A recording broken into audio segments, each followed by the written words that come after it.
잔해를 수거를 해서 곧 국내에 들여올 것이라고 합니다. 공격이 누구의 소행인지 밝혀내기 위한 이 범정부 차원의 작업이 곧 본격화할 것으로 보입니다. 네, 조현 외교부 장관은 오늘 오전 연합뉴스 측에 남호를 타격한 비행체 잔해에 대한 조사를 국방부가 맡게 됐다며 이 잔해는 곧 한국으로 도착할 것이라고 밝혔습니다. 남호 잔해는 외교 행랑을 통해 국내로 들여올 것으로 알려졌는데요. 비행체 잔해를 조사할 기관으로는 이 국방과학연구소 등이 거론되고 있습니다. 다만 조 장관은 이란의 자폭 드론인 샤헤드 136이 남호 타격에 사용됐다는 일부 언론 보도에 대해선 아는 바가 없다면서 섣불리 초기 판단을 하기는 어렵다고 했습니다. 외교부 장관의 이 같은 신중 모드와 달리 다수의 군사 전문가들은 남호를 공격한 비행체가 이란제 드론으로 보고 있습니다. 이 이란제 샤헤드 계열이나 아라시 계열 자폭 드론일 가능성에 무게를 두고 있는 건데요. 관련해 윤용현 국민대 특임 교수는 문화일보에 같은 위치를 두 차례 연속 타격한 이 공격 패턴으로 볼 때 순항 미사일보다는 드론 공격으로 추정된다라고 설명을 했습니다. 그 이유는 순항 미사일은 이 같은 위치에 정확히 이 두 발을 모두 명중시키기 어렵다는 겁니다. 이 김영석 한국대 드론 산업협회 드론센터장 역시 이 이란제를 의심하고 있는데요. 이 샤헤드 136과 이 비슷한 외형을 갖췄지만 장거리 타격 능력을 갖춘 이란제 대표 드론인 아라시 계열의 자폭 드론이 동원됐을 그럴 가능성을 제기했습니다.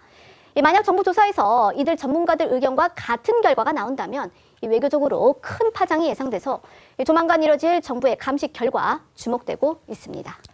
외교부가 그제 처음으로 이제 남호가 피격당했다 이런 사실을 공식 확인했죠. 하지만 야권은 정부가 이번 사건을 축소, 은폐하려 하고 있는 거 아니냐면서 연일 공세 수위를 높이고 있습니다. 특히 지방선거가 코앞인 상황에서 선거 쟁점으로까지 떠오르는 분위기인데요.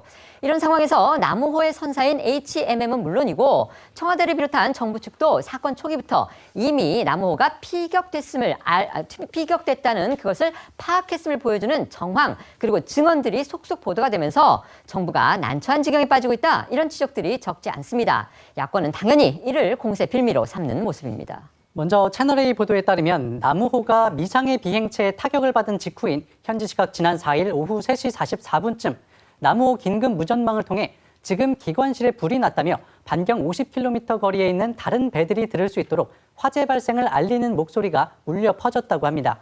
주변 배들이 즉각 응답하며 화재 원인을 묻자 곧바로 남호호 측은 기관실이 공격당하고 있다고 답변했다고 합니다. 또 남호호는 가까운 배에 폭발음이 2번 들렸는데 구멍 난 곳이 보이는지 확인을 요청하기도 했는데요. 사실상 두 차례의 폭발음을 인지하고 선체 파손 가능성도 의심한 것으로 보입니다. 이 무전 내용은 모두가 송신 가능한 공용 무선망이라 남호호의 상태를 다른 배가 중계했을 가능성도 없지 않지만 어떻든 남호호 선원들은 적어도 폭발 직후부터 외부 공격을 당했음을 알게 됐을 가능성에 무게가 실리는 정황입니다. 채널A에 따르면요, 또 이 무전망에는 피격 당한 직후 이 배를 버리고 모든 선원이 탈출도 준비했던 다급한 상황도 담겨 있었습니다.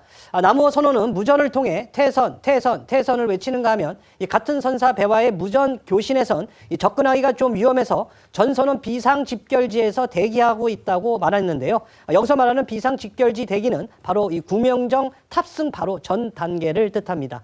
여기에 근처에 있던 같은 HMM 소속 다원호도 이 남호호 선원이 퇴선하면 구조에 나서겠다며 비상 호출령 채널을 안내했습니다. 앞서 소개해드린 이런 정황 그리고 보도들을 본다면 적어도 선사인 HMM 측은 사고 초기부터 뭔가로부터 피격됐을 가능성을 인지하고 있었을 그런 개연성이 커 보입니다. 그렇다면 HMM 결국 우리 당국에도 그러니까 소관 당국에도 보고를 했을 개연성이 충분하다 이런 관측이 나오는데요. 그럼에도 당시 정부는 외부 충격 가능성 이걸 보고를 받고서도 피격이 아닌 쪽에 무게를 두면서 판단을 유보하는 모습을 보였죠. 결국 이 같은 정황들이 야당의 은폐 의혹 공세에 빌미가 되고 있다. 지금 이런 관측이 나오는 겁니다. 네, 위성남 국가안보실장은 이 사건 발생 이틀 뒤인 지난 6일 남호호의 침수나 선체 기울어짐이 없었다며 이 피격이 확실치는 않은 것 같다라고 했습니다. 때문에 이 당초 검토됐던 이 국가안전보장회의 NSC와 실무회의도 열리지 않았다라고 설명을 했는데요. 이후에도 이 청와대와 정부 관계자들은 전반적으로 피격보다는 다른 가능성에 무게를 두는 방향으로 상황을 설명해 왔습니다. 하지만 이 외부 공격이 사실로 확인된 뒤에 청와대 고위 관계자는 조선일보에 사건 초기에 외부 충격 보고가 있었지만 이 피격설을 부인하는 다른 주장들도 있었다면서 이 피격 여부에 대한 판단은 유보하는 게 좋겠다고 봤다고 설명을 했습니다. 결국 이 청와대 판단으로 피격 대신에 화재라는 표현만 사용했다는 취지입니다. 또 정부는 피격 발생 일주일 만에 발표한 어제 1차 조사 결과에서 강력 규탄이라는 공식 입장을 내놓으면서도 정작 규탄 대상인 공격의 주체는 특정하지 않았습니다. 관련해 청와대 고위 관계자는 나무호를 공격한 세력에 대해 현재 특정하기 위한 노력을 진행 중인 단계라며 구체적인 언급은 피했는데요. 이어 판단이 서는 대로 적절한 수위의 대처를 할 것이라고 밝혔지만 이란과의 연계 가능성에 대해선 현재로선 미지의 영역이라며 신중한 태도를 유지했습니다. 결국 정부가 피격 사실은 인정하면서도 배후 규명과 대응 수위에 대해선 여전히 조심스러운 입장을 이어가는 모습인데요. 어제 있었던 위성락 청와대 국가안보실장의 발언 직접 들어보시죠. 폭발 압력으로 인한 파손 패턴과 반구형 관통 형상 부위를 고려할 때 기뢰 및 어뢰에 의한 피격 가능성은 낮은 것으로 보입니다. 보다 정확한 비행체 관련 정보에 대해서는 추가적인 조사가 필요한 상황입니다. 우리 정부는 HMM 나무호 등 민간 선박에 대한 공격은 정당화되거나 용납될 수 없다는 입장으로서 이를 강력히 규탄합니다. 국민의힘은 연일 정부가 나무호가 피격됐음을 초기부터 알고서도 의도적으로 축소 또는 은폐한 거 아니냐며 공세 수위를 연일 높이고 있습니다. 외교관 출신인 국민의힘의 국회 외교통일위원회 간사 김건 의원은 오늘 오전 당 회의에서 이 정부와 여당이 초기 대응 실패로 호미로 막을 일을 가래로도 막기 어려운 상황을 자초했다며 선거를 앞두고 표에 불리할 수 있는 외교안보 이슈의 파장을 축소하는 데만 급급한 건 아닌지 의구심이 든다고 했습니다. 목소리 직접 들어보시죠. 해양수산부는 초기에 피격 발생 추정이라고 밝혔지만 외교부는 곧바로 폭발과 함께 화재가 발생했다는 모호한 표현으로 입장을 바꾸었습니다. 결국 정부는 표현을 바꾸는 과정에서 초기 대응의 골든타임을 놓쳤습니다. 첫 단추를 잘못 끼운 결과 외교적 부담만 갈수록 커지고 있습니다. 결국 여당은 선거를 앞두고 표에 불리할 수 있는 외교 안보 이슈의 파장을 축소하는 데만 급급한 것은 아닌지 강한 의구심이 듭니다. 정부가 나무호의 외부 피격 사실을 인정을 하면서도 이제 공격 주체에 대해서는 특정을 하지 않으니까요. 정치권 그리고 온라인을 중심으로 해서는 각종 음모론까지 지금 퍼지고 있다고 합니다. 그렇습니다. 먼저 일부에서는 종전의 거부감을 보이는 이스라엘이 전쟁을 이어가기 위해서 이란 소행처럼 꾸민 것 아니냐 이런 주장이 나오고 있습니다. 여기에 이 미국이 배우라는 일부 네티즌들의 주장도 이어졌는데요. 트럼프 대통령이 사건 직후에 이란 소행 가능성을 강하게 언급한 점을 근거로 든 겁니다. 이 보수 정치권에선 이 정부 대응을 비판하는 목소리가 이어졌습니다. 장동혁 국민의힘 대표는 SNS에서 이란이라고 하는데도 정부는 미상이라고 우긴다며 이재명의 주적은 UFO냐 이렇게 비판했습니다. 정부가 지난 일요일 그다음에 어제 잇따라서 정부와 청와대 관계자가 나서서 그러니까 정확히는 외교부겠죠. 나무호 HMM 선사 그 나무호가 미상 비행체에 의해서 피격당했다. 이 사실을 공식 확인했고요. 그다음에 당초에는 부상당하는 이런 인명 피해는 없었다. 그러니까 사람의 인적 피해는 없었다 이렇게 밝혔지만 어제 그다음에 그제를 통해서는 한 명의 선원이 부상했다. 이런 사실까지 발표를 했습니다. 그렇다면 우리 국민의 재산 그리고 그다음에 우리 국민의 신변에 안전이 위협당했다. 누군가에 의해서 공격을 당했다. 이 사실을 정부가 확인을 한 겁니다. 그런데 눈길을 끄는 거는요. 오늘 청와대에서 국무회의가 열렸고 이 국무회의를 이재명 대통령이 직접 주재를 했습니다. 헌법이 정한 대통령의 임무 중에서 가장 앞서는 것이 바로 국민의 재산과 안전을 보호할 책임이죠.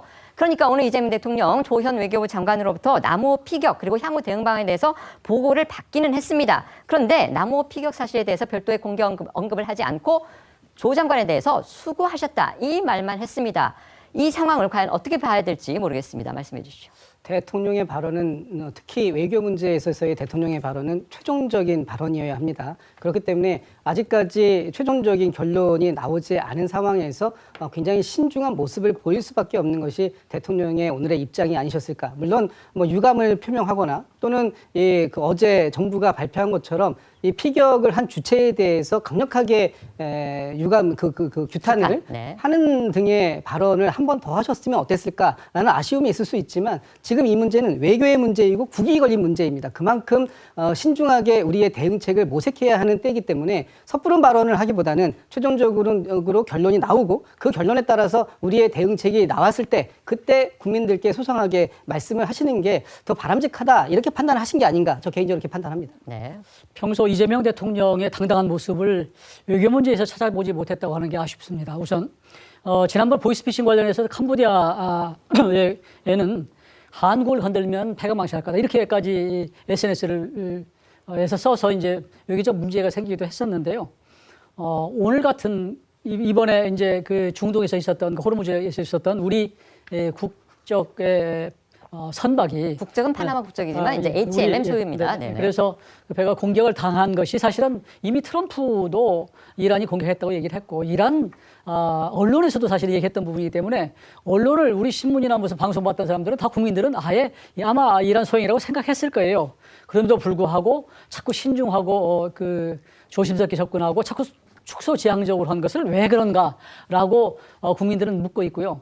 물론 외교적 파장을 고려해서 그렇다고 하는 입장을 이해 못할 바는 아닙니다만 그러나 적어도 그런 일이 생겼으면 당연하게 강력하게 규탄한다고 하는 것은 기본인 것이고요. 나중에 어떤 이제 진상이 나왔을 때는 신중하게 대응책을 마련하는 이런 2단계로 갈 수 있는 것임에도 불구하고 너무 소극적으로 했다. 더구나 이재명 대통령 이 정부는 우리 우방국에 대해서는 굉장히 강경해요. 당당하고. 지난번에 정보 공유 문제, 한미 간의 문제 생겼을 때도 우리는 뭐 정동영 장관 같은 경우에 상응한 조치를 취하겠다 이렇게 얘기했거든요.